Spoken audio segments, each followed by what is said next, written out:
Le cliché remonte au mois d'octobre 2020. S'il s'est affiché tout sourire lors de ses récentes apparitions publiques, Olivier Rousteing était loin d'être aussi serein.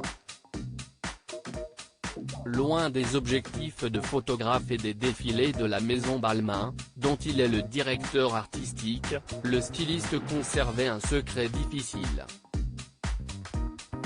Ce samedi 9 octobre, il a enfin été prêt et disposé à le partager avec le public à travers un message coup de poing relayé sur son compte Instagram.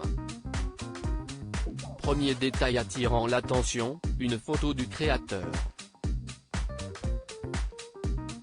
Gravement brûlé au visage et sur le corps, il peut être aperçu assis dans un canapé et couvert de bandages, la peau de sa joue gauche rouge et profondément égratignée.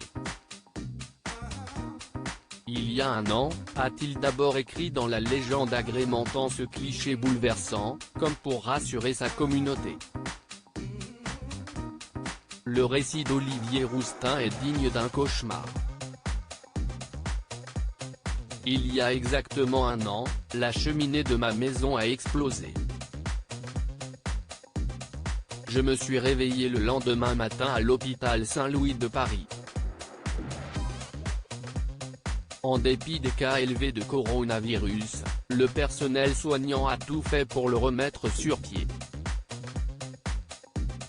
Une fois chose faite, un autre obstacle a attendu le styliste de 36 ans, le regard public.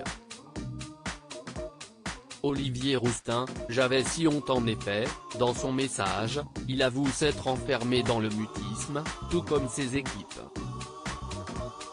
Je ne sais pas vraiment pourquoi j'avais si honte, peut-être cette obsession de la perfection pour laquelle la mode est connue et mes propres insécurités, peut-on ainsi lire.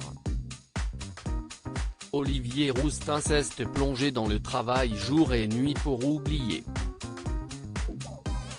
Un secret qu'il a pu garder, même sous les feux des projecteurs, avec l'aide de cols roulés, de manches longues et de plusieurs bagues sur ses doigts, parfait pour dissimuler ses cicatrices au visage.